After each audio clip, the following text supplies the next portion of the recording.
चलो स्टार्ट करते हैं गौरव, आता है तो देखते हैं।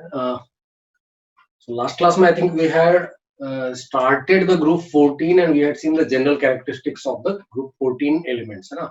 यही किया था ना? I think just remind me. Yes sir. Okay, चलो ठीक है। So चलो तो आज रिएक्शंस की बात करेंगे।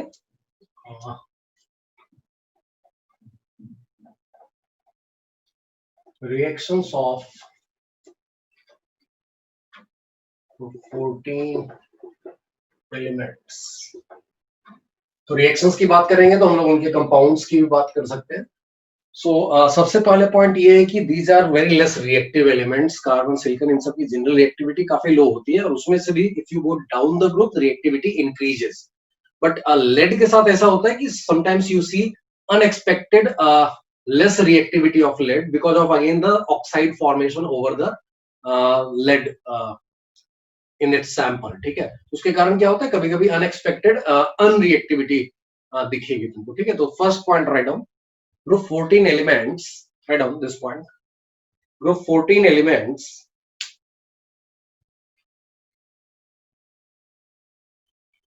have low reactivity. Group 14 elements have low reactivity and the reactivity increases down the group. And the reactivity increases down the group. However,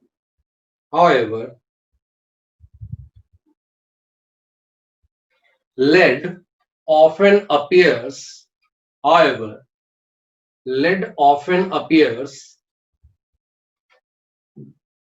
less reactive than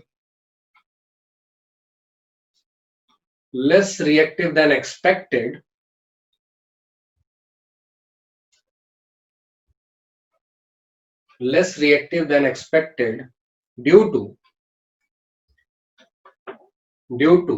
formation of oxide layer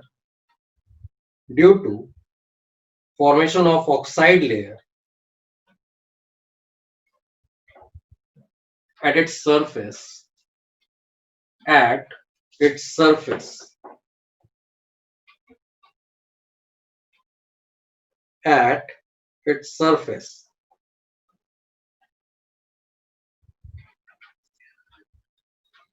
ठीक है सबका, सब लोगों ने लिख लिया ना? ओके, चलो तो सबसे पहला देखते हैं इसमें से। First one is action of air. लिख लो, action of air. Basically they are going to form oxide और मोनोऑक्साइड भी फॉर्म हो सकता है, डाइऑक्साइड भी फॉर्म होता है। Whenever we are talking about dioxide तो कार्बन डाइऑक्साइड अगर बन रहा है तो दैट इज लीनियर मोनोमेरिक है, गैस फेज में है। बाकी सारे के सारे डाइऑक्साइड जो है वो सब सॉलिड स्टेट्स में है and they are generally polymeric in nature. जैसे SiO2 लिखने के लिए तो हम लोग लिख देते हैं, but it will be in solid state with 3 dimensional giant structure, जिसकी बात आगे हम लोग करने वाले हैं। ठीक है, so write down first point, write down all these elements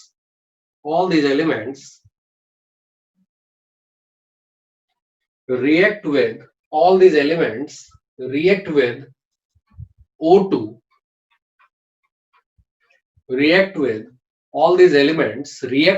O2 present in air on strong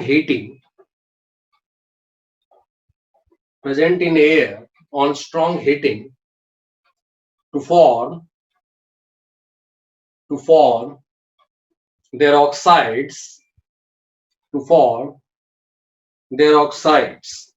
So normally अगर कुछ नहीं लिखा रहता है तो C+O2 लिखा जाए तो we write CO2, Si+O2 लिखा जाए तो we write SiO2, G+O2 लिखा जाए तो we write GeO2। मतलब डाइऑक्साइड सबके बनाते हैं हम लोग।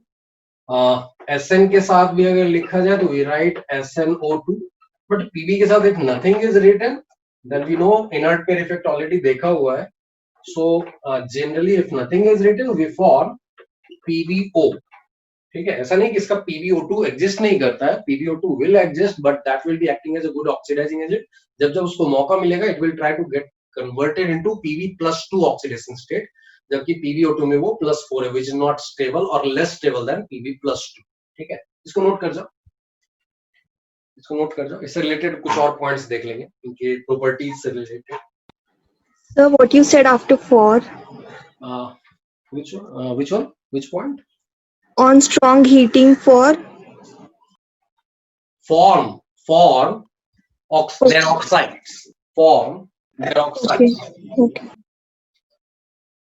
ये लिख जाओ। चलो बाकी लोगों का। Yes, sir. ओके, तो यहाँ तो मैंने डाइऑक्साइड्स बनाया, लेकिन वो डाइऑक्साइड्स मोनोऑक्साइड सब बना सकते हैं डिपेंडिंग ऑन द कंडीशंस, है ना। So write down, next point write down. Group 14 elements can form their dioxides, जिसका फॉर्मूला MO2 जैसा होता है, या EO2 लिख दो, इस फॉर्म का होता है, as well as मोनोऑक्साइड्स, जिसका फॉर्मूला EO टाइप का होगा। ठीक है, नाउ नेचर्स की बात कर लेते हैं। एसिडिक बेसिक नेचर, किस नेचर का ऑक्साइड होगा? तो इनमें से ये याद रखना, CO इज न्यूट्रल ऑक्साइड। ये मैंने बताया था लिस्ट में। जब भी तुमको पूछा जाए न्यूट्रल ऑक्साइड कौन से हैं, CONO, एक O2F2 भी बोलते हैं, जो कि नॉर्मली लिस्ट से बाहर रहेगा। जनरली हम लोग इसी तीन को रिपोर्ट करते हैं as a neutral oxides. These all are neutral oxides. But when we are talking about CO2, SiO2, acidic है। If we are talking about SN के दोनों, PB के दोनों, इनको हम लोग बेसिक में रखते हैं, सॉरी एम्फोटेरिक में रखते हैं ना।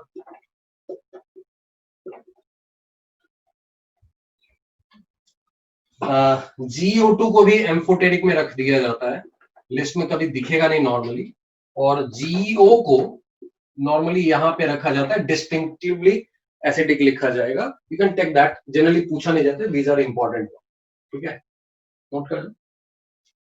नेक्स्ट, इन सब की बात अगर हम लोग करें तो जैसा मैंने बताया ना, CO2 CO are monomeric gases, but other oxides are solid. Normally इनको हम लोग बोलते हैं नेटवर्क सॉलिड है, मतलब सो नेटवर्क सॉलिड्स बोलते हैं।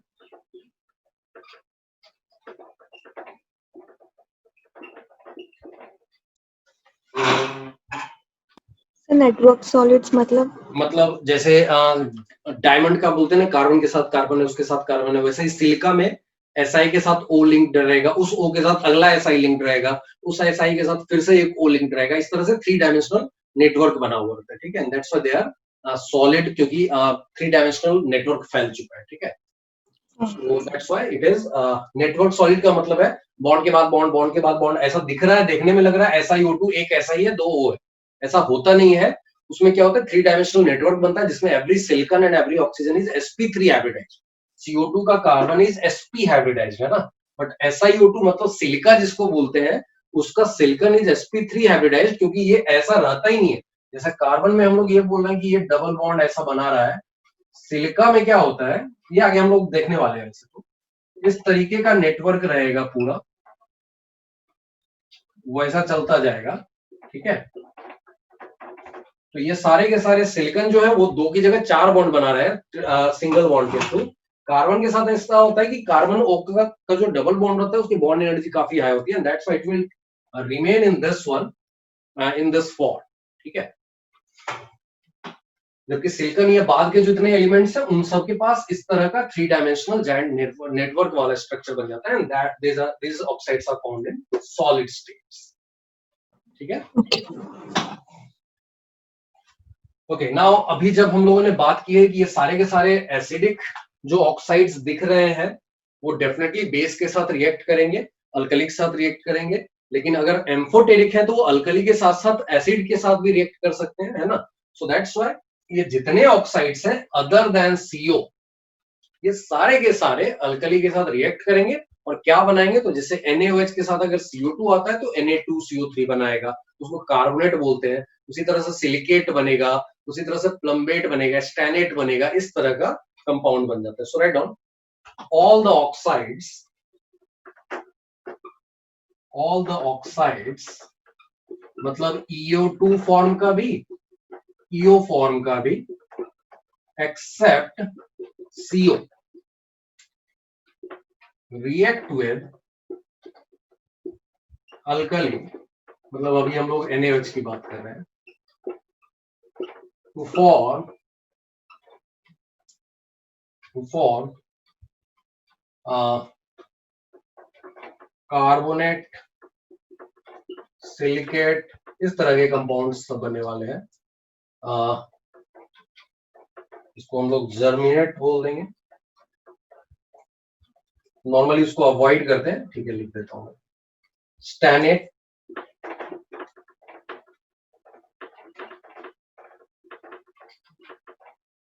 And plumbate.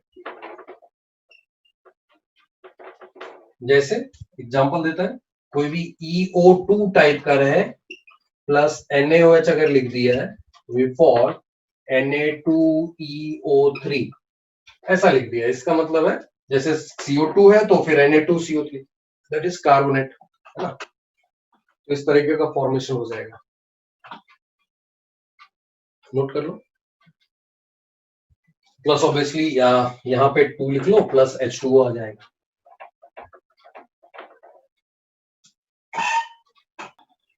हो गया? Yes. Okay, Gauraventesh. Yes sir. चलो एक और पॉइंट बच जाता है इसमें कि डाइऑक्साइड्स ऑफ SN, PB एवं GE का भी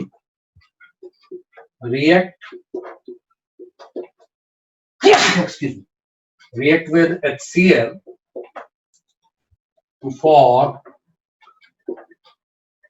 their chlorides, क्योंकि एम्फोटेरिक है ना।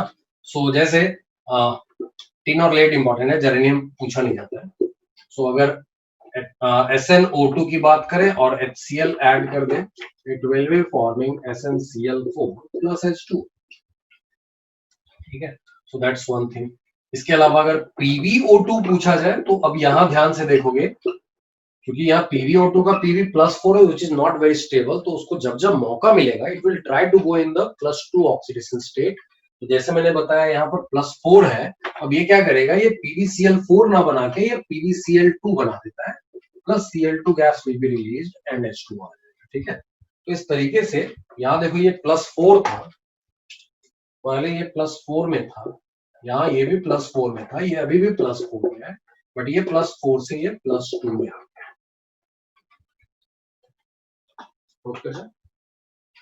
सर वो पीबी इनर्ट पेयर इफेक्ट के कारण +2 में आ रहा है ना।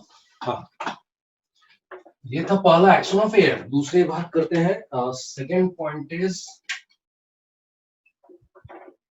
एक्शन ऑफ वाटर, देख लेते हैं।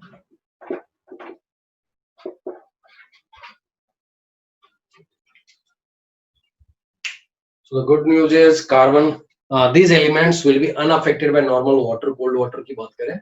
लेकिन अगर तुम रेड हॉट करके ले जाते हो, टेम्परेचर काफी हाई रखते हो एंड वाटर को स्टीम के फॉर्म में रख देते हो, तो definitely they are going to decompose the water. That means water का H2 निकल जाएगा और इन चीजों का ऑक्साइड बन जाएगा, except PB again because of the protective layer of its oxide present और एट द सरफेस, ठीक है। So write down carbon, silicon, germanium, carbon, silicon, germanium are unaffected by water, carbon, silicon, germanium are unaffected by water. However,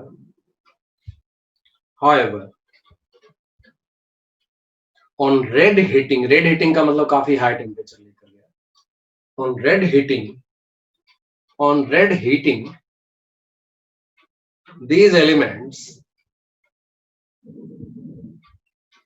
या ऐसा लिखो, on red heating, group 14 elements. On red heating, group 14 elements except lead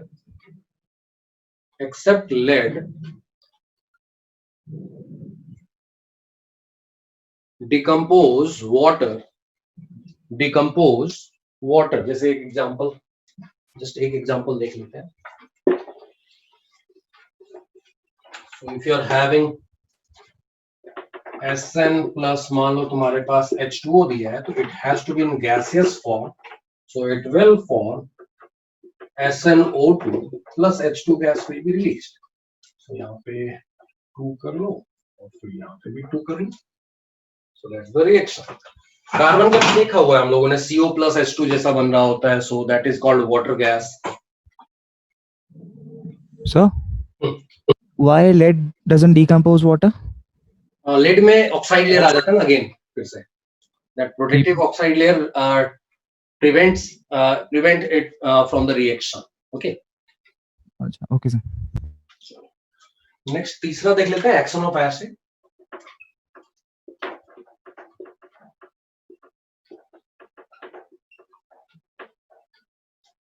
तो इसमें सबसे पहली बात है क्या रिएक्ट नहीं करेगा. तो अगर if you are having non oxidising acid like HCl को हम लोग नॉन ऑक्सीडाइजिंग बोलते हैं, so non oxidising acid will not have any effect on carbon and silicon, but germanium, lead and tin पे डिफरेंट कंडीशंस के साथ reactions हो सकते हैं. So write on the first point, carbon and silicon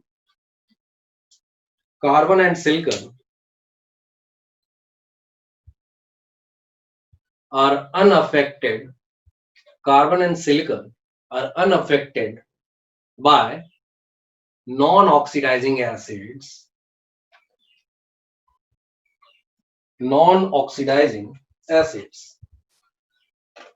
और बाकी की रिएक्टिविटी क्या रहेगी?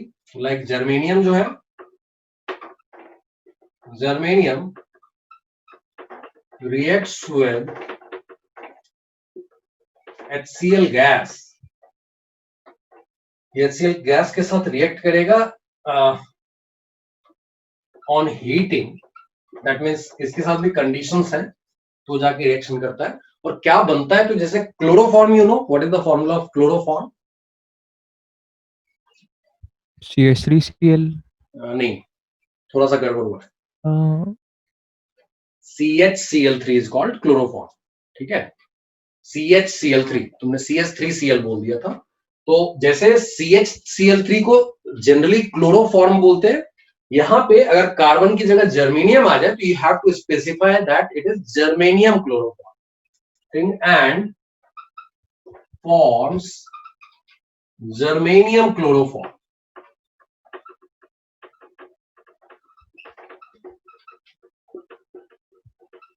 तो वो कैसे बनेगा? तो जर्मेनियम प्लस HCl आएगा, it will be forming CHCl3 की जगह GHCl3 आ है. ठीक है, एंड उसके साथ साथ H2 गैस निकल आएगा. Okay, so this will be the formula. तो अगर बैलेंस करना चाहो तो यहाँ पे 3Cl है तो 3 ले आओ, उसमें से एक यहाँ चला गया. Now it is balanced. Yes, sir. Okay, बाकी लोगों का? Yes, sir. चलो टिन की बात करते हैं. तो टिन का क्या है, वो भी रिएक्शन करेगा, but if you are having dilute तो स्लो रिएक्शन होगा, if you are having concentrated तो फास्टर रिएक्शन. सिर्फ इतना ही फर्क है. तो SN reacts with dilute HCl and readily, that means faster with concentrated, conc लिख देते हैं, concentrated HCl. और क्या बनाएगा? सो SN plus HCl will give you SnCl2 बन जाता है यहाँ पे, और फिर H2 गैस रिलीज हो जाएगी। सो यहाँ पे सिर्फ 2 करने का है यहाँ पे।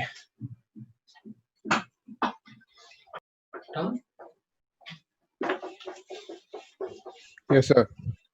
इसमें लेड का थोड़ा सा रिएक्शन अलग हो जाता है। If you are having conc HCl, तो हम लोग लेड की बात करेंगे। PV reacts with dilute as well as conc HCl, लेकिन with conc HCl रिएक्शन इसका थोड़ा सा अलग होगा। with conc HCl it forms chloroplumbous acid बोलते हैं, chloroplumbous acid। कैसे जाएगा? तो डाइल्यूट में सिंपली जैसा ये रिएक्शन था वैसा ही जाएगा। So if you are having PV plus HCl, it will give you PbCl2 plus H2. So that reaction is balanced.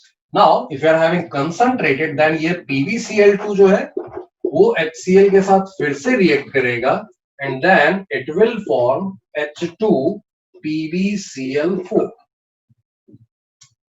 ठीक है, तो यहाँ पे दिस इज, अच्छा ये चूंकि +2 वाला इसलिए इसको प्लम्बस बोला है। अगर +4 वाला तो चीज नॉट स्टेबल इसलिए बनता नहीं है, तो प्लम्बिक बोलते हैं। ठीक है, तो right now PV is in +2 oxidation state, that's why it is called chloroplumbous acid. इसको भी बैलेंस कर सकते हैं H यहाँ पे। तो डाइल्यूट में सिर्फ यहीं तक लिखते हैं, कॉन्क में यहाँ तक बनता है। हाँ, कुछ टाइम के बाद बोलते हैं हम लोग कि again reaction will be stopped because PbCl2 starts depositing. तो इसी के नीचे लिख लो after some time,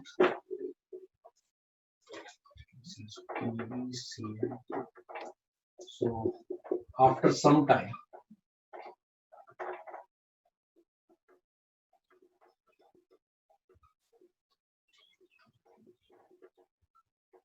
reaction stops due to deposition of PbCl2।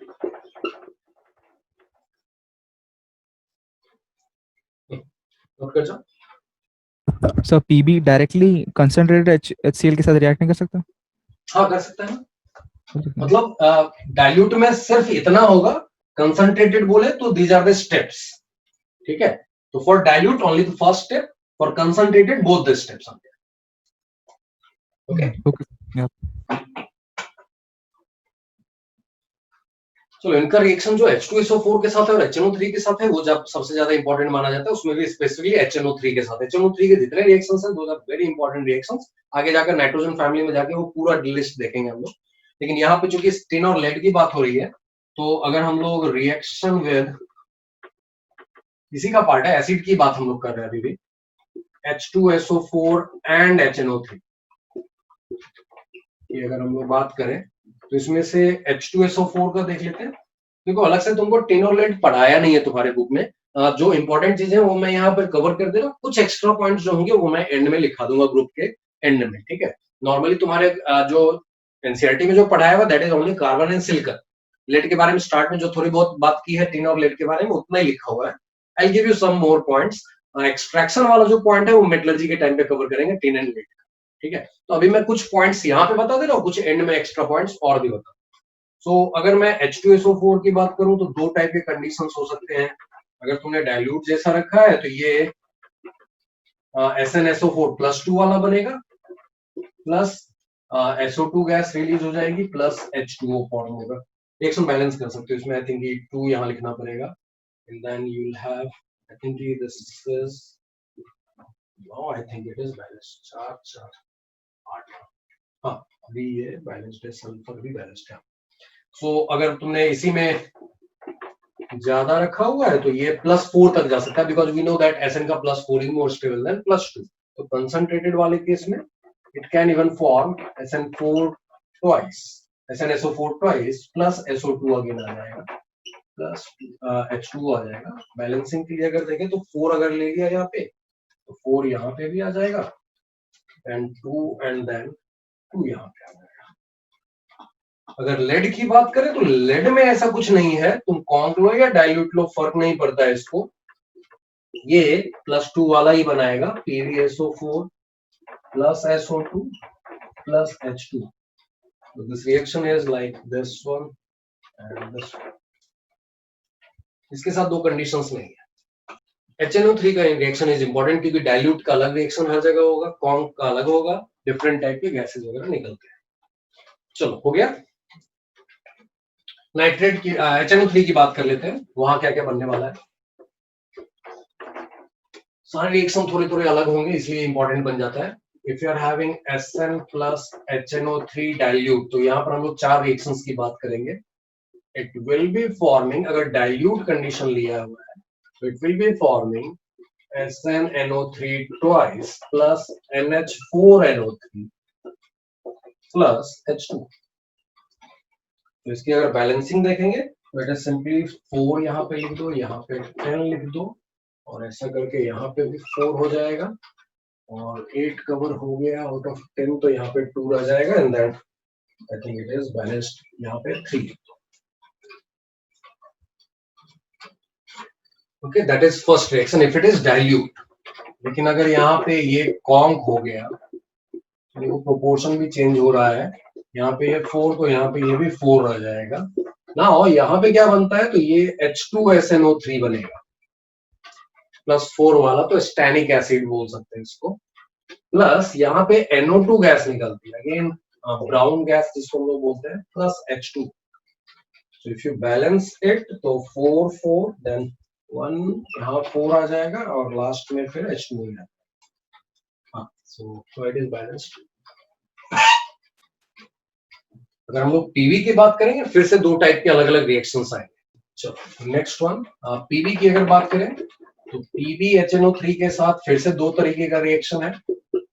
Dilute condition में it is forming PbNO3 twice, यहाँ पे फर्क नहीं पड़ रहा है, यहाँ पे सिर्फ गैस का फर्क पड़ता है कि यहाँ कौन सी गैस बनती है, तो यहाँ NO गैस बन रहा है, और दूसरे केस में NO2 गैस बनेगा। तो बैलेंसिंग अगर देखें तो यहाँ पर 3 8 रहेगा, तो यहाँ भी 3 हो जाएगा, 6 है तो यहाँ 2 बन जाएगा, 8 H2O में इधर कुछ भी कवर नहीं है तो 4 हो जाएगा। और अगर हम लोग कॉन्क की बात करें, now it will B Pb plus 4HNO3 conc में। तो यहाँ पे ये कंपाउंड तो सेम रह जाएगा, PbNO3 ट्वाइस ही रहेगा, but now again it will be forming NO2 gas. तो 4 के लिए यहाँ पे 2 लिख दिया, नाइट्रेट 4 के लिए यहाँ पे 2 लिख देंगे, नाउ इट इज बैलेंस्ड। तो ये इंपॉर्टेंट रिएक्शंस है। Done. Okay. This was third action of acid. Fourth लिख लेते हैं, action of alkali.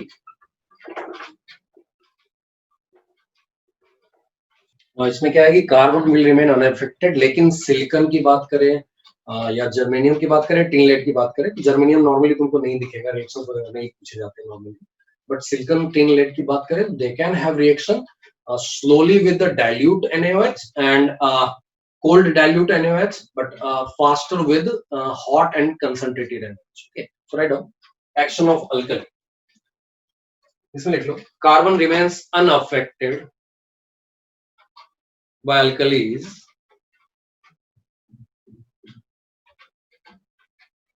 while other elements, carbon remains unaffected by alkalis while other elements react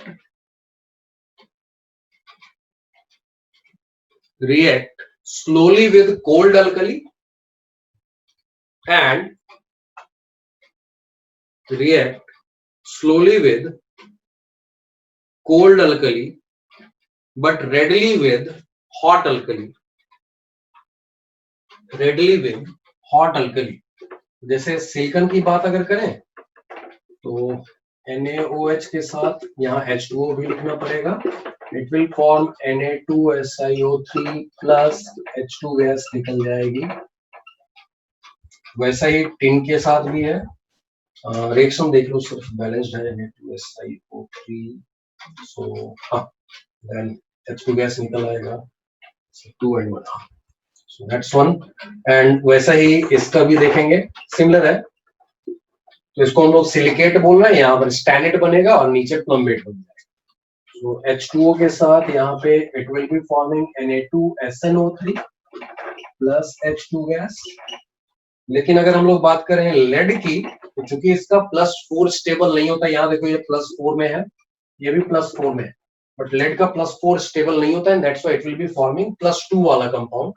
तो यहाँ पे it will simply be NaOH and then Na2PbO2 बना देगा plus H2 gas. So that is balanced already. तो यहाँ देखो ये +2 में है।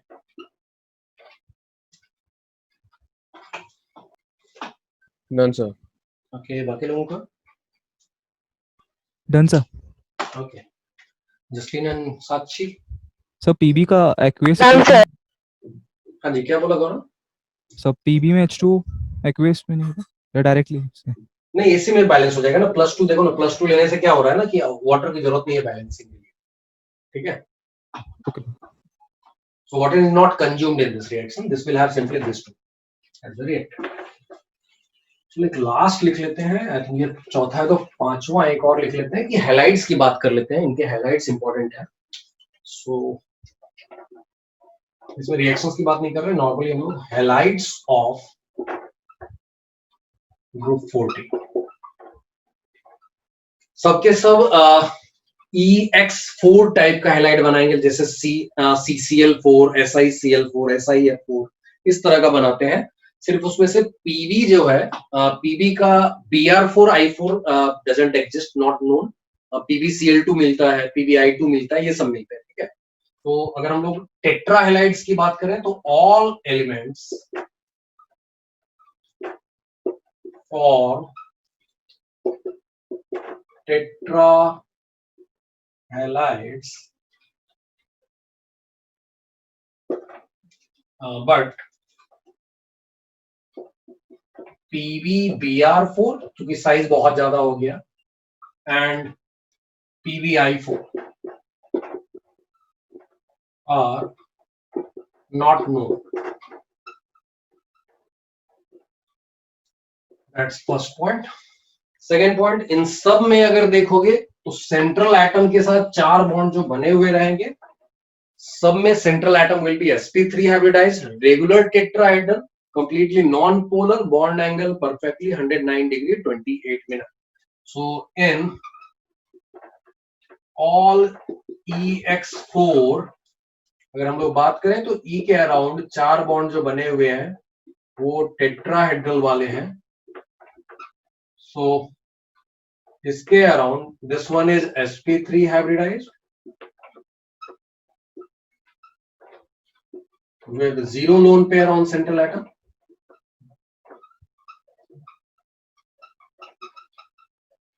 दूसरी चीज है रेगुलर टेट्राहेड्रल बोलते हैं, कोई डेविएशन नहीं है।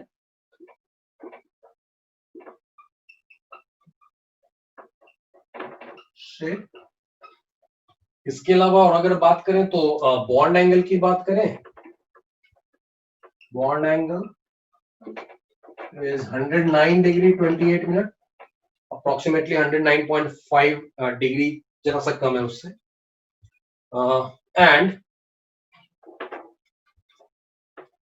नेट जो इसका मैग्नेटिक मोमेंट आएगा वो 0 हो जाएगा। So non polar compounds, individual bonds में तो मैग्नेटिक मोमेंट है, लेकिन ओवरऑल जो आएगा म्यू नेट अगर हम लोग बात करें तो दैट विल बिकम 0। इतना नोट कर जाओ। सर आपने OLP क्या बताया? इसमें OLP that 0 not O, 0 lone pair. These are 0 lone pair, है ना? कोई लोन पेयर नहीं है, 4 बॉन्ड बन गए, कोई भी लोन पेयर नहीं बचा इसमें। OLP नहीं है, 0 lone pair, LP is lone pair. Okay okay. Bond angle 109 degree 28 minute, perfect, कोई डिस्टॉर्शन नहीं है, सारे तरफ सेम ही बॉन्ड बने हुए हैं। नॉन पोलर होगा क्योंकि रेगुलर टेट्राहेड्रल होने के कारण मैग्नेटिक मोमेंट एक दूसरे को कैंसिल कर रहे हैं, and so magnetic moment net will be zero, so this is a non polar. Done sir. Done. बाकी लोगों का इसलिए निधि साक्षी आंसर ओके डन सर। चलो, अगर हम लोग स्टेबिलिटी की बात करें तो ग्रुप में दोनों तरफ अगर ले ले एलिमेंट फिक्स करके हैलाइड चेंज करो, या फिर हैलाइड हैलोजन सेम रख के और फिर इधर ग्रुप 14 के एलिमेंट चेंज करोगे, stability will decrease down the group. ठीक है, तो अगर हम लोग स्टेबिलिटी की बात करें, stability of EX4, so we'll write decreases down the group. Okay, जैसे एग्जांपल स्टेबिलिटी का अगर ऑर्डर पूछ दे, अगर पूछे CX4 and SiX4, GeX4, SnX4 and PbX4, तो यहाँ नीचे जाने पर स्टेबिलिटी कम होने वाली है। X can be any halogen.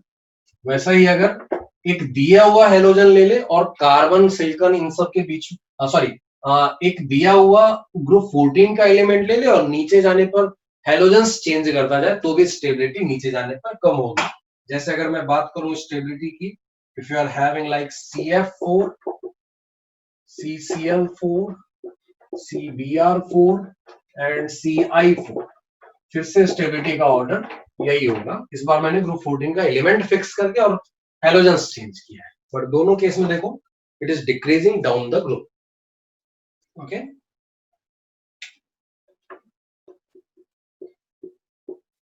अभी बात करते हैं हाइड्रोलिसिस की।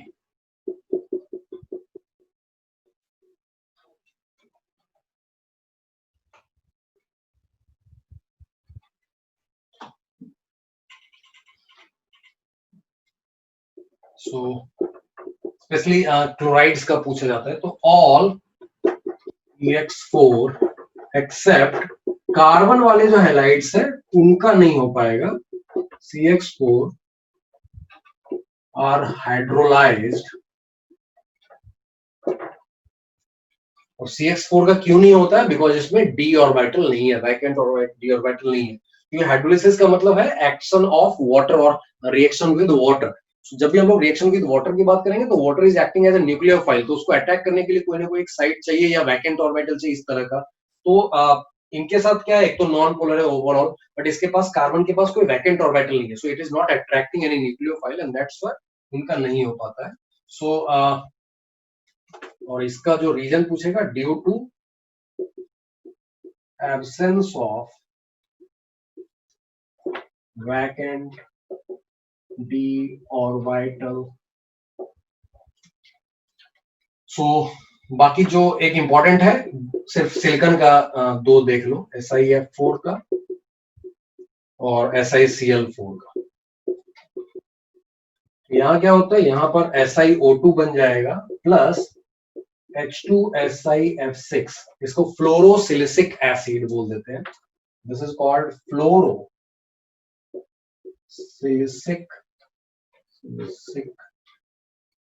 एसिड। सो ये बन जाएगा, और ये तो सिलिका है,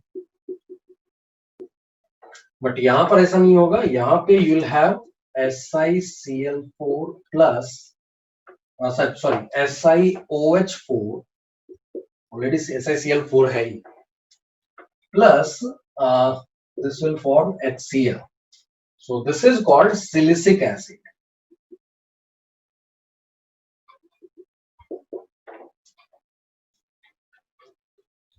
नोट कर जाओ इसको। Done sir. ओके, बाकी लोगों का हाँ। चलो ओके, तो ये कुछ रिएक्शंस थे इन जनरल या फिर कुछ कंपाउंड्स थे इन जनरल ग्रुप 14 के। अब स्पेसिफिक होके बात करते हैं, first about carbon, then about silicon. कुछ पॉइंट्स में इन और लेट के जो कवर होने थे वो हो चुके हैं, एक दो एक्स्ट्रा पॉइंट्स जो बचेंगे लास्ट में, कुछ पॉइंट्स हो सकते हैं less than 10 points, and that I will cover at the end of the chapter. So I will start the carbon and it's compounds.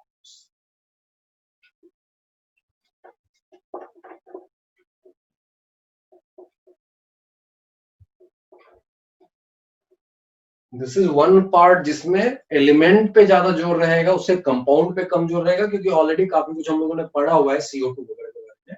थोड़ी सी बात हम लोग करेंगे, ज्यादा डिटेल में CO की बात करेंगे, कुछ कार्बाइड्स की बात करेंगे, बस दैट्स ऑल. बाकी CO2 के बारे में जानते ही हैं ऑलमोस्ट, थोड़े बहुत एक दो पॉइंट में बता सकता हूँ. सो अगर हम लोग कार्बन की बात करें तो सबसे पहली बात हम लोग करेंगे कार्बन कैसे डिफरेंट है. मैंने पहले ही बताया था, सबसे ऊपर का एलिमेंट है which doesn't have the vacant d orbital in the outermost shell.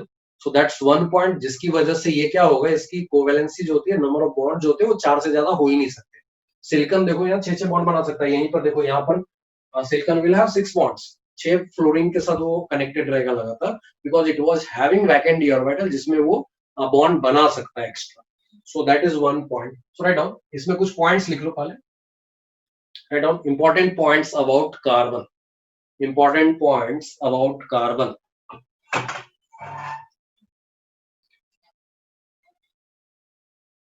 So first point, write down. Carbon shows anomalous behavior in group 14. Carbon shows anomalous behavior in group 15 due to सबसे पहला point जो रहेगा, absence of vacant क्या है ही नहीं, orbitals इन outermost shell.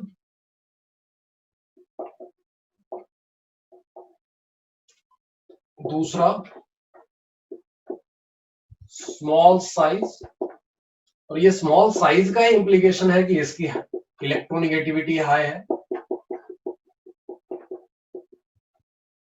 IP भी ज्यादा होगा, आयनेशन पोटेंशियल जिसको बोलते हैं, इलेक्ट्रॉन लूज करने की टेंडेंसी भी काफी कम रहेगी. तो these are the reasons to show the anomalous behaviour.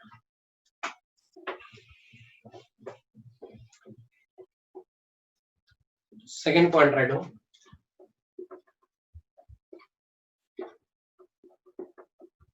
Carbon is hard while, जैसे डायमंड के फॉर्म में it is in the hardest form. So hardest in the form of diamond.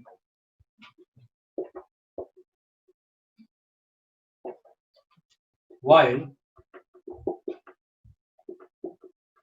other elements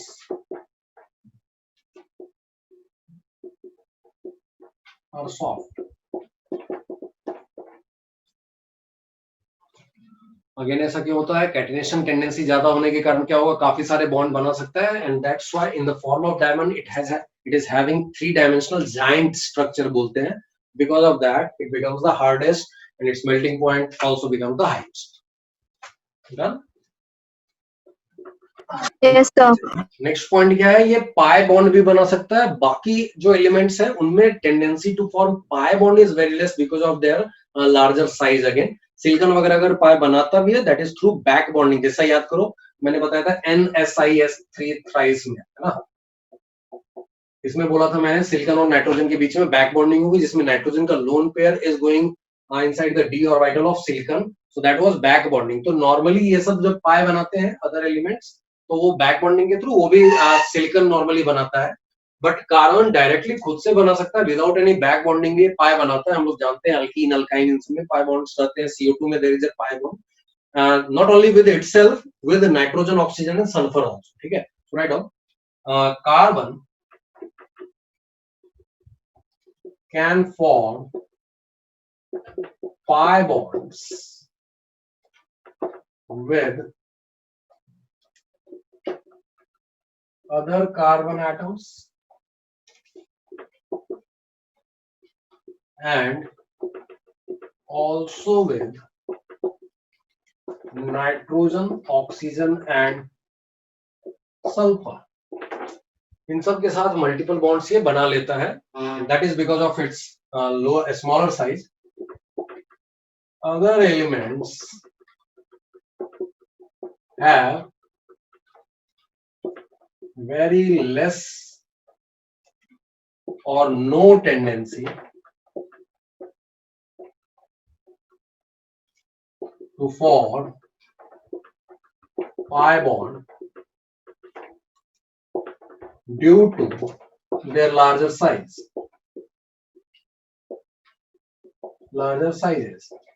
तो इसमें से सिलिकॉन जब बनाता है तो वो पाई बैक बॉन्डिंग के कारण बनाता है। तो हम लोग लिख सकते हैं इसमें silicon can form pi bond with nitrogen and oxygen के साथ बना सकता है only through back bonding।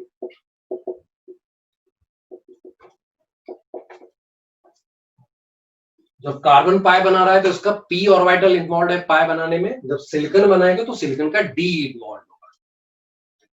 तो कार्बन जब बनाएगा तो ये बनाएगा P pi,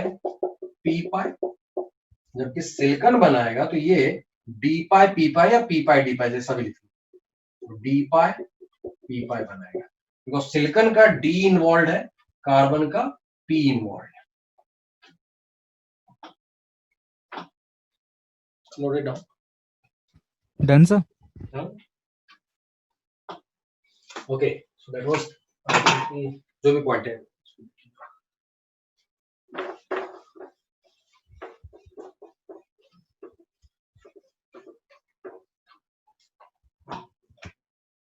next point is about it's covalency. जैसा मैंने बताया इसके पास वैकेंट डी ऑर्बिटल नहीं है तो इसकी कोवेलेंसी मैक्सिमम 4 तक जा सकती है, मतलब ये ज्यादा से ज्यादा 4 बॉन्ड बना सकता है, जबकि सिलिकॉन का भी जस्ट मैंने बताया तो 6 तक भी जा सकता है। They can expand their covalency.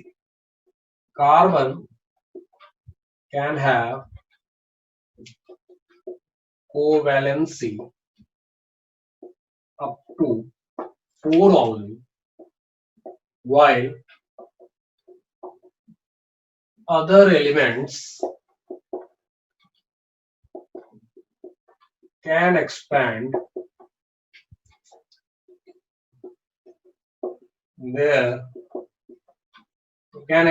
covalency more than 4 due to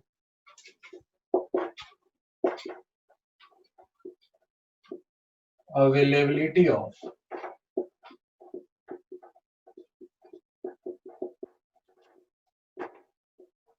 vacant d orbitals in their outermost shell।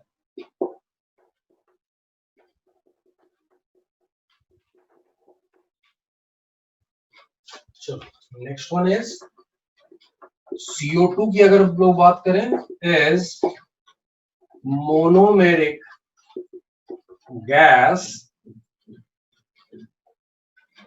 while dioxides of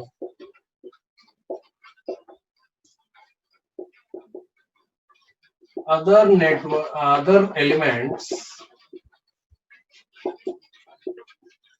are network solids, मतलब पॉलीमेरिक हो जाएगा, वो बहुत सारे सिलिकॉन एक साथ आएंगे and it will have giant 3D structure हो जाता है उसमें, ठीक है। फॉर एग्जांपल CO2 ऐसा है, बट SiO2 जो है, अगर हम लोग CO2 की बात करें तो this is simply this one. SiO2 की बात करें तो you are having a giant network of silicon and oxygen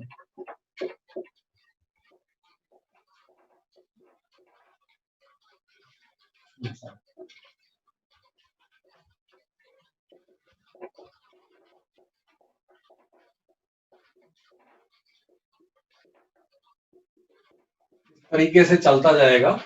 यहाँ पे ये जो है दिस इज sp हाइब्रिडाइज्ड यहाँ पे ये जो है दैट इज sp3 हाइब्रिड है, इसमें ऐड कर देना एट रूम टेम्परेचर की बात कर रहे हो obviously, at room temperature.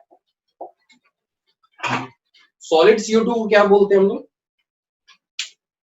What is solid CO2 को क्या बोलते हैं? What it is called?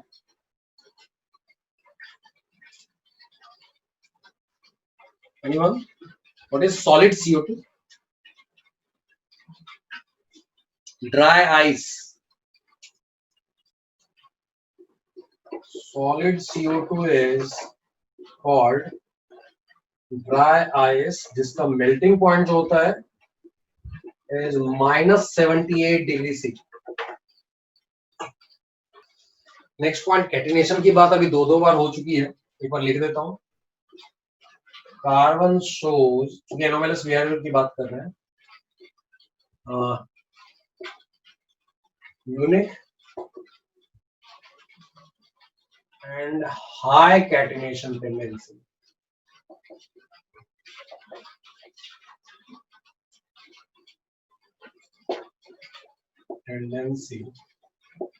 Due to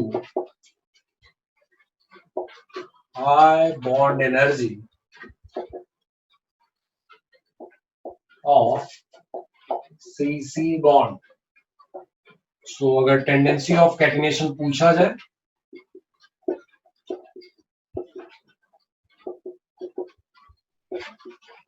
definitely carbon का ज्यादा है सिलिकॉन से देन जर्मेनियम। जर्मेनियम टिन का लगभग बराबर बोलते हैं, बट ऑर्डर में पूछा जाए तो हम लोग ग्रेटर बताएंगे जर्मेनियम का, और इनफैक्ट यहाँ पर कार्बन का मच ग्रेटर बोलते हैं, और लेड का नहीं होता है, हम लोग बोलते हैं नो टेंडेंसी, तो इट विल हैव लीस्ट कहा जाएगा। तो कभी कभी ये लिस्ट में दिखेगा भी नहीं, और अगर दिखेगा तो it will have least tendency बोलेंगे, because it doesn't have catenation tendency.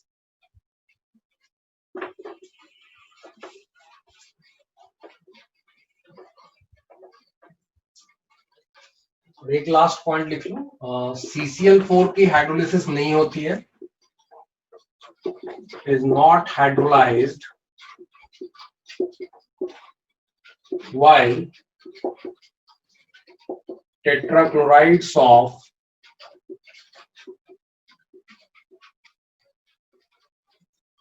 other elements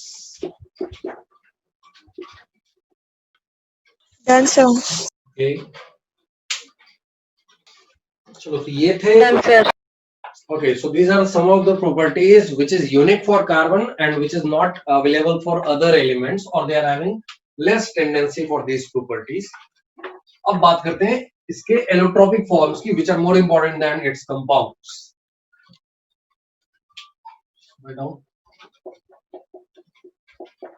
Allotropic forms of carbon।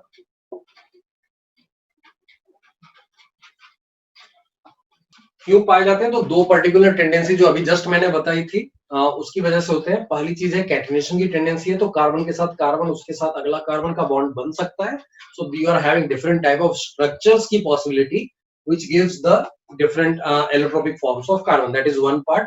दूसरा जैसे मैंने बताया था, it can form pi bond also। तो जैसे कार्बन कार्बन सिंगल बॉन्ड बनते हुए पूरा का पूरा डायमंड का स्ट्रक्चर बनता है, लेकिन कार्बन के साथ double bond single bond alternate करके जो बनता है that gives you graphite का स्ट्रक्चर। तो इस तरह से due to catenation tendency as well as due to the formation of pi bond, it can have various allotropic forms। So right on the first point, carbon is found to have various allotropic forms। Carbon is found to have various allotropic forms,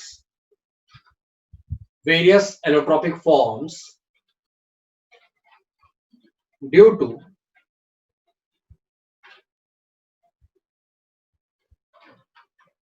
its tendency of catenation,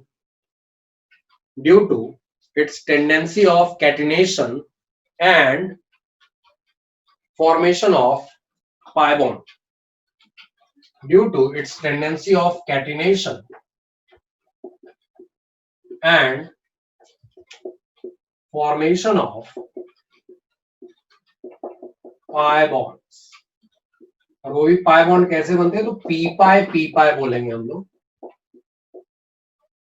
क्योंकि इसमें जो involve है वो carbon है और carbon के साथ या तो दूसरा कार्बन होता है। इन जनरल किसी भी कंपाउंड में अगर जाएंगे तो वो नाइट्रोजन ऑक्सीजन वगैरह के साथ बनाता है, वहां उनके भी पी इन्वॉल्व होते हैं, दैट्स व्हाई वी से कि पी पाई बॉन्ड बनता है। तो ये दोनों रीजन है for the availability of various allotropic forms.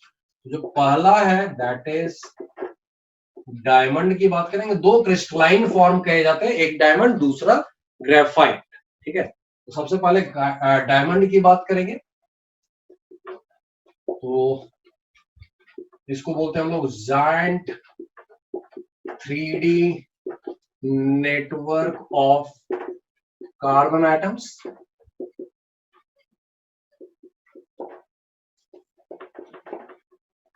Each carbon is sp3 hybridized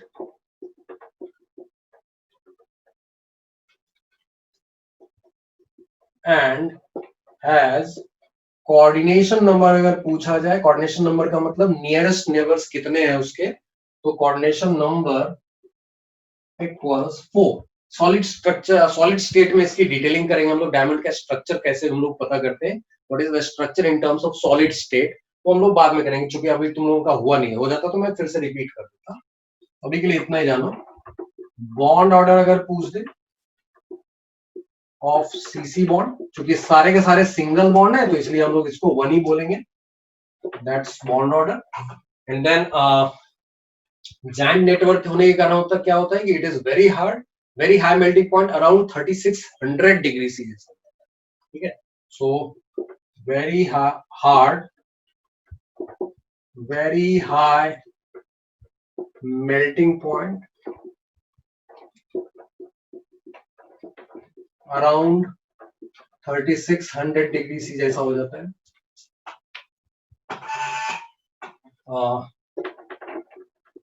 high refractive index around 2.45 जैसा होता है, अराउंड 2.45 जैसा होता है। ट्रांसपेरेंट होता है, we know that. Specific gravity भी 3 पॉइंट समथिंग जैसा होता है, तो density is also very high. Specific gravity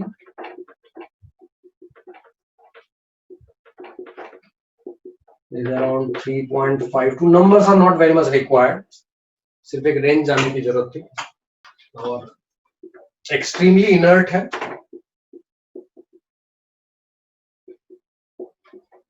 inert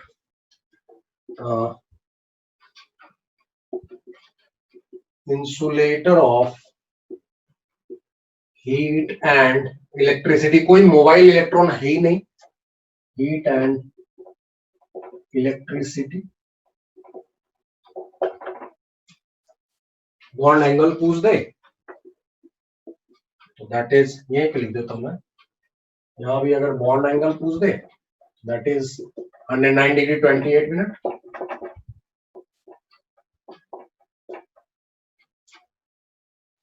solid state में इसके स्ट्रक्चर की बात और स्पेसिफिकली पढ़ेंगे, वहां पर देखेंगे इसकी इसका कितना percent of the fraction in the solid state is occupied, that is around 30% के रेंज में चला जाता है, 32% जैसा।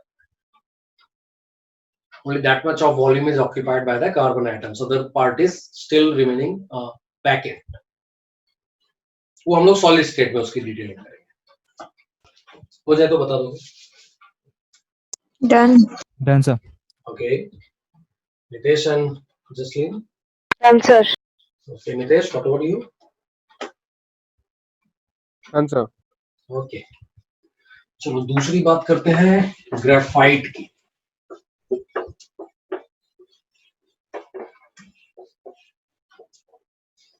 So graphite is having different structures. So second is graphite. तो ग्रेफाइट में क्या होता है, हम लोग बोलते हैं यहाँ 2 डायमेंशनल शीट्स होते हैं and between 2 sheets van der Waals force of interaction works, ठीक है। सो layers of two-dimensional sheets are present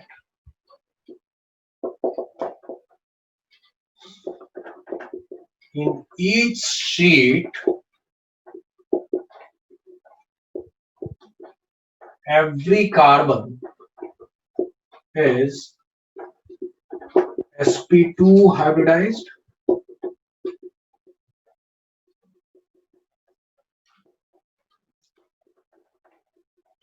Pi electrons are delocalized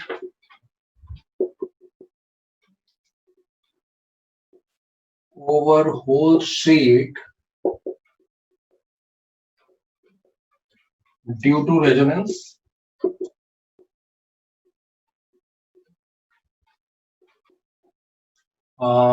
इसके अलावा अगर पूछ दिया जाए तो रेजोनेंस होने के कारण क्या होगा, बॉन्ड ऑर्डर जो होगा it will be in between 1 and 2, more specifically 1.5 जैसा हम लोग बोलेंगे.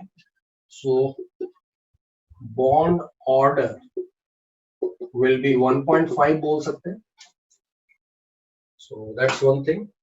इसके अलावा अगर हम लोग बात करें तो चूंकि pi electrons are delocalized, it acts as a very good conducting sheets are there. So good conductor of electricity हम लोग बोलते हैं इसको. So pi electrons are mobile, hence graphite is good conductor of electricity. अब अगर हम लोग in between two sheets की बात करें तो वहां पर चूंकि वॉन्डरवॉल इंटरेक्शन काम कर रहा है, इसलिए जो with in sheet carbon carbon का बॉन्ड लेंथ है उसके डबल से भी ज्यादा इंटरलेयर डिस्टेंस होता है. Van der Waals forces act between adjacent sheets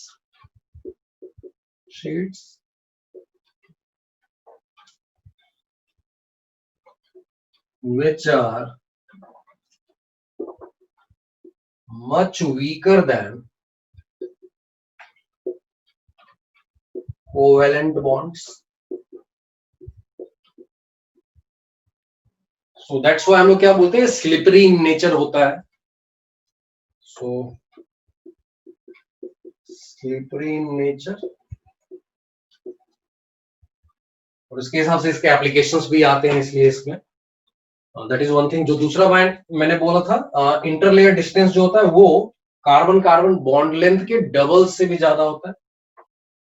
interlayer distance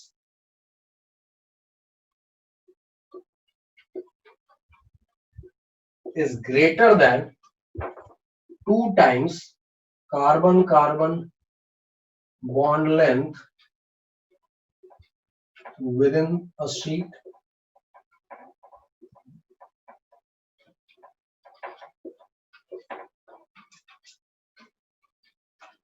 इतना नोट करो, थोड़ा सा स्ट्रक्चर और समझा दूंगा मैं. ये सब कुछ इंपॉर्टेंट पॉइंट्स. इसको 1.5 लिखने की बजाय लिख दो बॉन्ड ऑर्डर बिटवीन 1 and 2 लिख दो.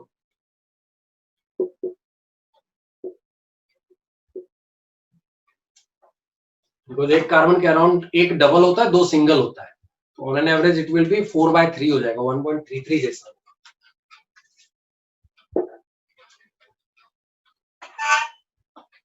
ये स्लिपरी होता है तो इसका यूज जैसा मैंने बताया ड्राई लुब्रिकेंट्स की तरह होता है. जहां पर ऑयल वगैरह बर्न हो जाए हाई टेम्परेचर पे, तो वहां पर हम लोग एज ए ड्राई लुब्रिकेंट्स हम लोग इसको ग्रेफाइट को यूज कर पाते हैं.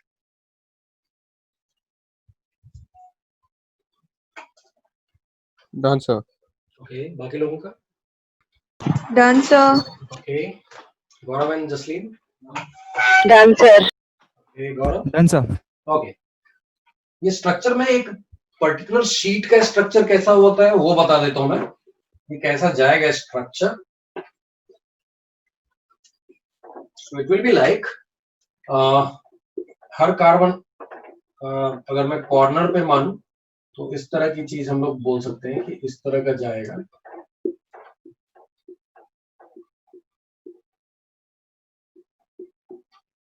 ऐसा ही यहाँ भी ऐसा समझ लो।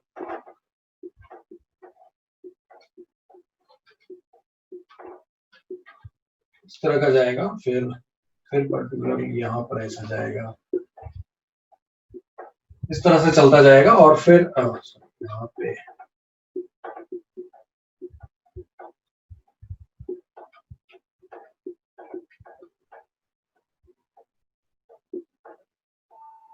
इस टाइप से जाएगा और उसमें अल्टरनेट तुम्हारे इस तरह के तुम्हारे पाई बॉन्ड्स रहेंगे। हर कार्बन पे एक पाई रहेगा, एक तरफ डबल बॉन्ड रहेगा, दो तरफ सिंगल रहेगा। तो इस तरह का समझ लो। यहाँ पर अगर ऐसा कर दिया तो यहाँ पर फिर ऐसा जाएगा, वैसा ही यहाँ पे फिर ऐसा जाएगा। इतना अगर दिखाए तो यहाँ पे ऐसा जाएगा। Yes, sir. What I was saying कि every sheet will have this type of thing. Every corner is carbon. So her carbon को देखो, एक तरफ डबल बॉन्ड है और दो सिंगल बॉन्ड है। That's why every carbon is sp2 hybridized, क्योंकि उसने 3 सिग्मा बनाए हुए हैं। And one pi will be formed by its p orbital. But देखो ये अल्टरनेट पोजीशन पे होने के कारण क्या होगा, रेजोनेंस हो सकता है। तो रेजोनेंस के कारण क्या होगा, जितने पाई इलेक्ट्रॉन्स है those are delocalized in the whole sheet, and that's why you are having mobile pi electrons which are causing the conduction of electricity.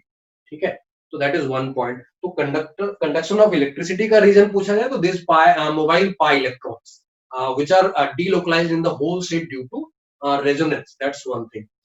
Slippery होने का रीजन पूछा जाए तो इंटरलेयर जो इंटरेक्शन है that is van der Waals type of interaction which is much weaker than the covalent bonds, and that's why they can slip with each other. ठीक है, so that's why वो स्लिपरी नेचर होता है। स्लिपरी नेचर का application क्या है, they are used as dry lubricants at very high temperature, जहां पे ऑयल वगैरह यूज नहीं किया जा सकता क्योंकि ऑयल बर्न हो सकते हैं उस टेम्परेचर पे जाके। तो वहां पर हम लोग स्लिपरी नेचर होने के कारण we use graphite as dry lubricants. ठीक है, तो ये कुछ चीजें हैं। बाकी हाइब्रिडाइजेशन वगैरह पूछा जाता है।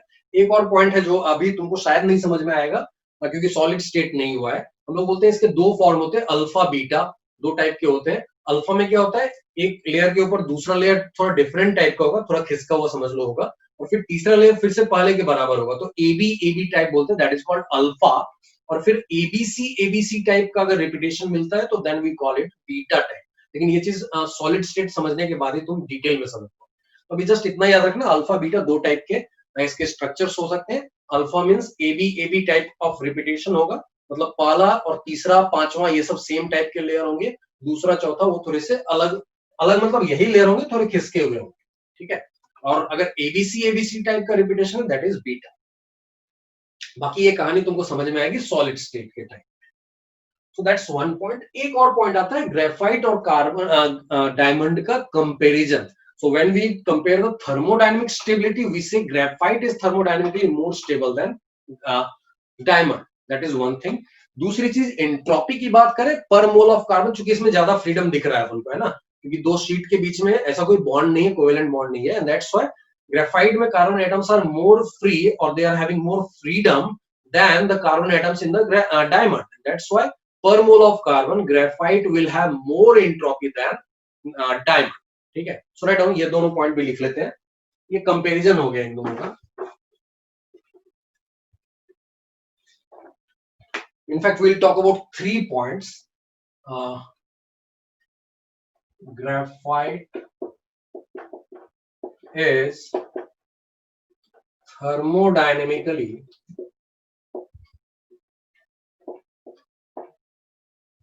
more stable than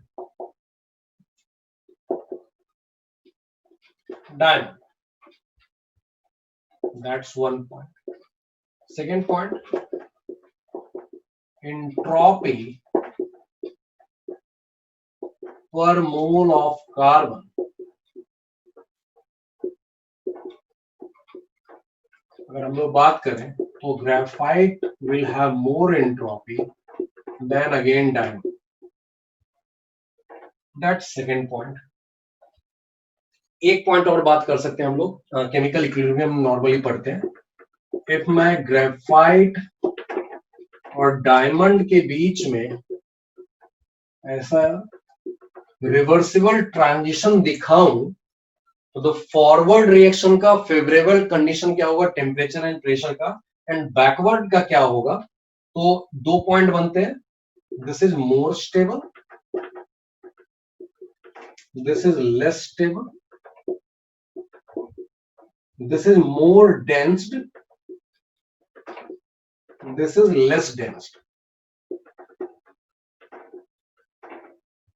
2 पॉइंट बनते हैं, क्योंकि ये ज्यादा स्टेबल है, ये कम स्टेबल है। तो अगर हम लोग ट्रांजिशन देखेंगे तो forward is endo, this is endo, so it will be supported by high temperature, है ना, केमिकल इलेक्ट्रो में पढ़ा होगा ये, है ना। तो हम लोग यहाँ क्या बोलेंगे, the forward reaction is favored by, तो टेम्परेचर में अगर हम लोग बोले तो हाई टेम्परेचर हम लोग बोलेंगे, एंड प्रेशर की बात करें तो whenever you are having phase transition और including allotropic transition, तो वहां हम लोग बोलते हैं कि high pressure will support more dense phase, ठीक है। So that's why this is more dense, this is less dense. So अगर प्रेशर बढ़ाओगे तो फॉरवर्ड को सपोर्ट करेगा, and that's why it is favored by high temperature and high pressure.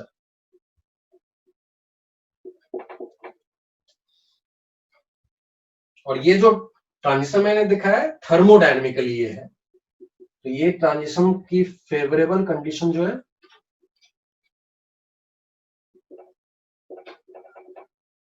it is thermodynamically favored at by high temperature and high pressure. Now एक question इसमें ये पूछा जाता है कि मान लो अर्थ के नीचे अंदर जो है बहुत सारा कार्बन रखा हुआ है, इनफैक्ट ग्रेफाइट के फॉर्म में बहुत ज्यादा है, और अर्थ के अंदर काफी ज्यादा टेम्परेचर और प्रेशर दोनों है। Why we don't see significant amount of diamond inside earth than graphite? Answer कर पाओगे? क्या मैंने बोला, अर्थ के अंदर बहुत सारा ग्रेफाइट मिलता है जहां पे टेम्परेचर भी काफी हाई और प्रेशर भी काफी high, but even then we don't see that much amount of diamond available then the amount of graphite. Graphite बहुत मिलता है, डायमंड बहुत रेयरली मिलता है। Any particular reason? Even if you are having two favorable conditions, high temperature and high pressure available, why we don't see that much of diamond inside earth? Anyone? So stability? No, वो तो देखा ना कि high temperature high pressure की वजह से ये favourable है कंडीशन, तो स्टेबिलिटी को कंसीडर करते हुए तो ये कंडीशन निकाला ना हाई टेम्परेचर। जैसे ऑर्थो पैरा हाइड्रोजन का याद करो, para hydrogen was more stable but high temperature पे ऑर्थो ज्यादा मिल रहा था, है ना, बट वो चीज यहां नहीं दिख रही है अपन। व्हाई? इसी में छुपा हुआ है। ये जो कहानी मैंने सुनाई तुमको वो थर्मोडायनेमिक्स की कहानी है। बोल रहा है कि ठीक है, अगर ये कंडीशन मिलता रहा, you'll get more conversion of graphite into diamond than the conversion of diamond into graphite. But एक और चैप्टर आता है that is called chemical kinetics, है ना। तो अब ज्यादा से ज्यादा कन्वर्ट होगा, बट कितने टाइम में होगा वो भी तो मैटर करेगा ना। तो इन आवर लाइफ टाइम इसका काइनेटिक्स जो है वो इतना स्लो है, we don't see that much amount of diamond, then we see the amount of graphite available inside the earth. Thermodynamically these conditions are supporting, but even then the kinetics of this conversion is so slow that we don't see significant amount of diamond, ठीक है। So kinetics is not supporting this transition significantly. That kinetics is very slow for this conversion. Clear है? Yes. Okay. So these are the points about carbon, graphite and diamond. एक तीसरा भी होता है, कौन सा है anyone? तीसरा इसका इलेक्ट्रोपिक फॉर्म है, बहुत ही फेमस हुआ रिसेंट टाइम में, बक वाला ना? बकमिंस्टर फ्यूलरीन। Fullerene. इसको नोट कर लिया ना तुम लोगों ने? Yes.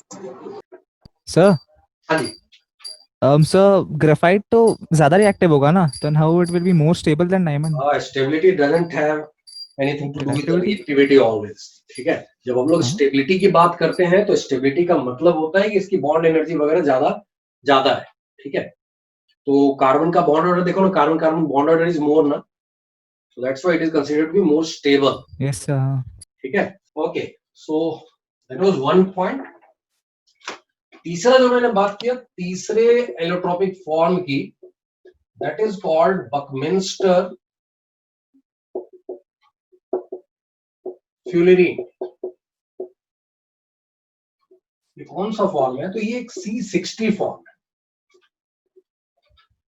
ठीक है, फेमस हुआ रिसेंट टाइम में, मतलब रिसेंट का मतलब भी काफी हो गया. ये क्या होता है कि ग्रेफाइट के इलेक्ट्रोड्स के बीच में if you create an electric spark तो mostly you get lamp black. ठीक है, कार्बन ब्लैक जिसको बोलते हैं. लेकिन फ्यू कुछ अमाउंट जो था इसका वो ऐसा मिला विच where in the form of C60 molecules, तो जिसको बोला गया बकमिंस्टर फ्यूलरीन. इसका स्ट्रक्चर देखा गया तो बहुत ही इंटरेस्टिंग था. It was having a structure like a football which is having 6 membered ring as well as 5 membered ring, है ना. फुटबॉल को कभी ध्यान से देखोगे you will be having both type of rings. ठीक है, तो वो एग्जैक्टली स्ट्रक्चर मिला इस मॉलिक्यूल का. इसके अलावा भी काफी सारे थे, C32 था, 54 था आई थिंक. इसके अलावा बाकी मेंबर्ड कौन से, 76 था, 84 था, ये सब भी मिले. बट आफ्टर लैम्प ब्लैक और carbon black this was found to be in significant amount. तो वहां से ये चीज फेमस हुई ड्यू टू इट्स स्ट्रक्चर. तो इसके भी क्वेश्चन जो आते हैं वो सारे के सारे इसके स्ट्रक्चर से रिलेटेड ही आते हैं. एक पॉइंट लिख लो इसमें, पहले नाम लिख लो और फिर इसमें पॉइंट लिखेंगे हम लोग. इसी को बकी बॉल भी बोलते हैं.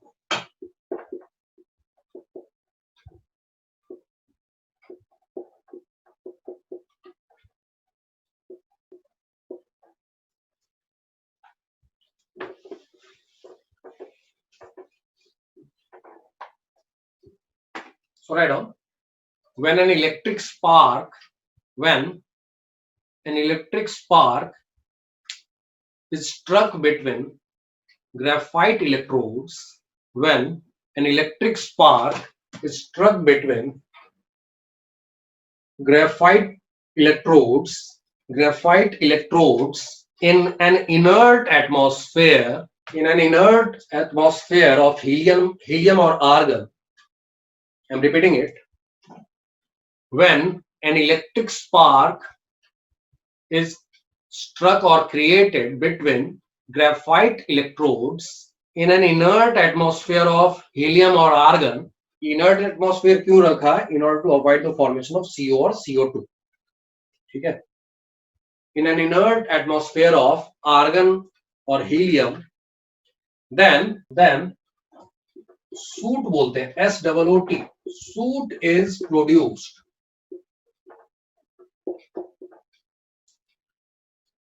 Soot is produced. Soot mainly consists carbon black, जिसको लैम्प ब्लैक भी बोलते हैं, और lamp black along with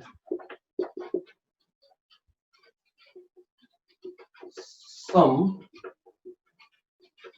C60 molecules.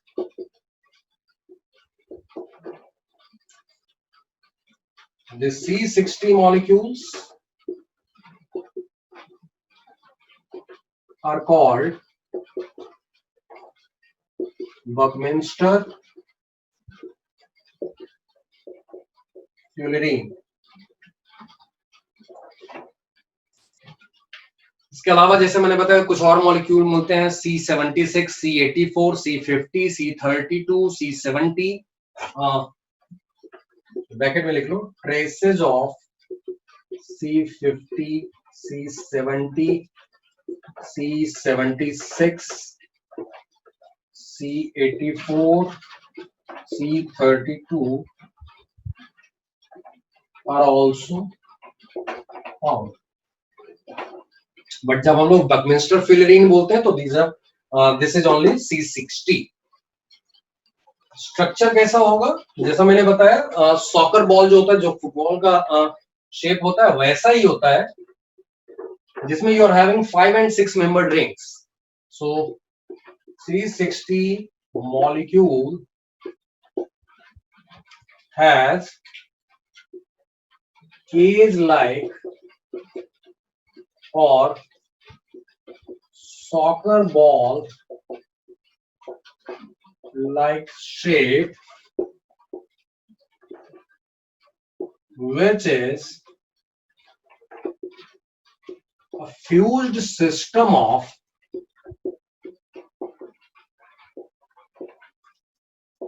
six-membered and five-membered carbon rings.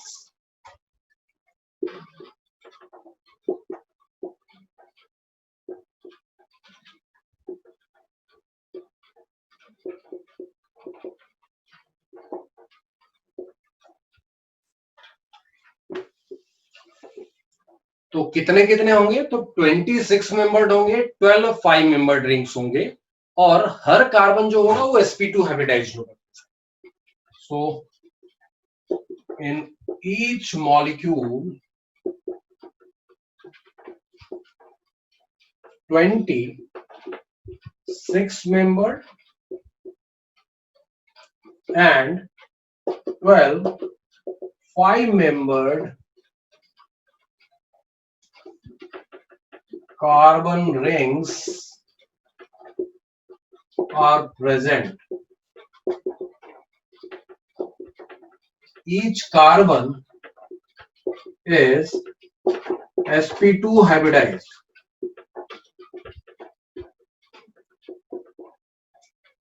Sir which के बाद क्या लिखा है? Second line. Which one? Sir second line which के बाद. Which is a fused system of 6-membered and 5-membered carbon rings. Which is a fused system of 6-membered and 5-membered carbon rings. और हर molecule में क्या होगा? 60 vertices है, but वो vertices मिला के जो रिंग बन रहा है, every molecule will have 26-membered rings and 12 5-membered rings. और इसमें हर कार्बन जो है sp2 हाइब्रिडाइज्ड है, मतलब 3 सिग्मा एंड 1 पाई बॉन्ड रहेगा.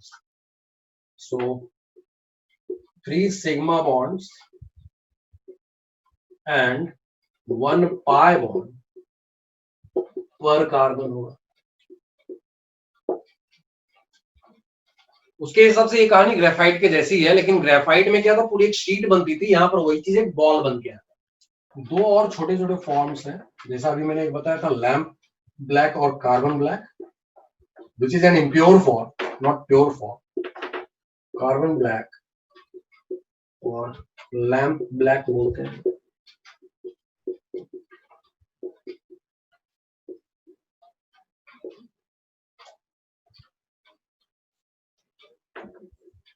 सिर्फ इतना जानना है कि बनता कैसे. एक तो मैंने जैसा बताया कि अगर ग्रेफाइट इलेक्ट्रोड्स के बीच में इनर्ट एनवायरनमेंट में करोगे, सूट जो बनेगा that will B mainly consisting this carbon black और लैम्प ब्लैक. बट अगर इसके अलावा दूसरा एक बहुत ही सिंपल मेथड देखना है, तो you are having rich carbon compounds like hydrocarbons में केरोसिन वगैरह हो गया, एसिटिलीन वगैरह हो गया, उनको अगर बर्न करते हो in limited supply of oxygen, तो इम्प्योर फॉर्म बनेगा, क्योंकि उसमें carbon oxide, carbon monoxide, carbon dioxide वगैरह रह सकते हैं. उसके अलावा जो प्योर कार्बन फॉर्म रहेगा रिडक्शन के बाद जो बना हुआ रहेगा, that is called carbon black और लैम्प ब्लैक. सो राइट डाउन, कार्बन ब्लैक और lamp black is obtained, carbon black or lamp black is obtained by burning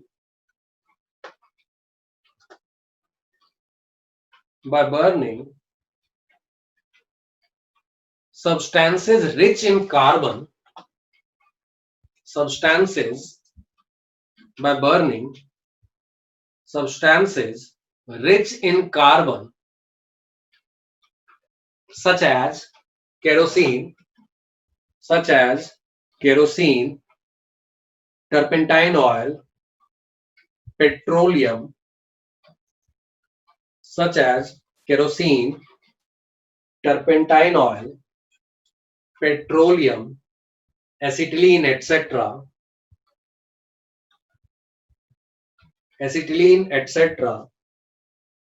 in a limited supply of air.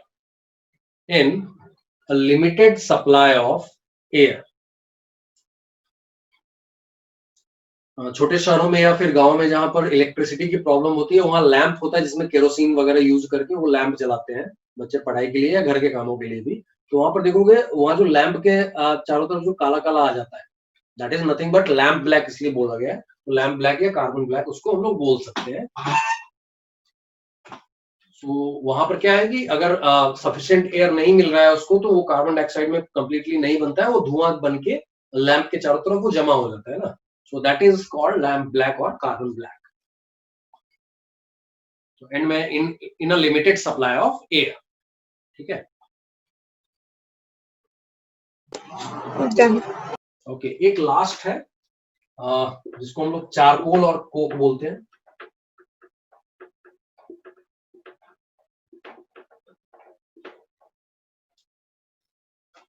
Write down, just एक line है इसमें भी। इसमें क्या है, would को या फिर कोल को, कोयले को बर्न करना है, and that will be in absence of air, तब जो बन रहा है दैट इज कॉल्ड चारकोल और कोक। सो राइट डाउन, चारकोल और कोक, चारकोल और कोक इज ऑब्टेन्ड बाय, अच्छा एक काम करो, इसको एंड कर दो, दोनों अलग अलग है थोड़े से, चारकोल एंड कोक बोल दो।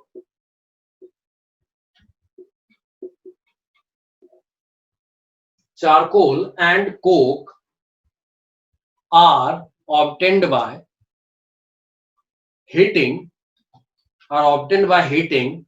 चारकोल के लिए वुड को बर्न करना है, कोक के लिए कोल को बर्न करना है। चारकोल और and coke are obtained by heating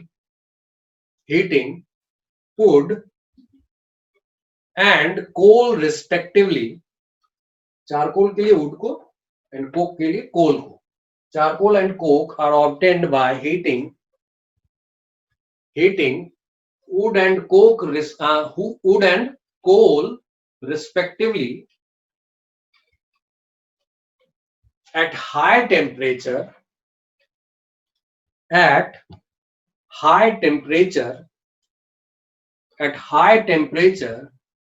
in absence of air, air नहीं चाहिए वहां पे, in absence of air. I'll repeat it. Charcoal and coke are obtained by heating wood and coal respectively at high temperature in absence of air. Done? Done, sir. Okay, बाकी लोगों का? Yes, sir, done. Okay, so next lecture will be the last lecture of group 14. एक lecture और लगेगा, क्योंकि अच्छे से cover कर रहे हैं तो ठीक से उसको कंप्लीट करते हैं। वहां पर हम लोग देखेंगे कार्बन एंड सिलिकॉन के कंपाउंड। कार्बन के कंपाउंड में मेनली हम लोग सिर्फ CO देखेंगे, CO2 वगैरह, ठीक है। कार्बाइड की बात थोड़ी सी कर सकते हैं, उसमें भी मेनली जो इंपॉर्टेंट रहेगा सिलिकॉन कार्बाइड की बात करते हैं, जो हम लोग सिलिकॉन में ऐसे भी कवर करेंगे। सो CO की बात करेंगे, CO2 की बात जरा सी कर सकते हैं, नॉर्मली CO2 के बारे में काफी कुछ अपन लोग जानते हैं। इसके अलावा कार्बाइड्स की बात कर सकते हैं, तो उसमें जैसे हाइड्राइड में होता था, आयनिक होता था, कोवेलेंट होता था, इंटरस्टिशियल होता था, वैसे कार्बाइड भी इसी 3 तरह के हो सकते हैं, तो उनकी जरा सी बात करेंगे। अदरवाइज जो मेनली हमारा फोकस रहेगा वो सिलिकॉन के कंपाउंड्स पे होगा, स्पेसिफिकली ऑर्गेनिक सिलेन्स जिनको बोलते हैं, जो हम लोगों ने बात की थी पहले भी, उनकी बात हम लोग करेंगे। सिलिकॉन की बात करेंगे, सिलिकेट्स की बात करेंगे, ठीक है। तो ये सब कुछ इंपॉर्टेंट वाले हैं जिनकी बात हम लोग करने वाले हैं। That will be the last lecture of group 14, then we will move to group 15 वगैरह, ठीक है। तो we are ending this lecture right now, okay. Yes, sir. Okay, sir. Yes, sir. Okay, bye everyone. Bye, Bye, sir. sir. Thank you. Thank you, sir. Okay.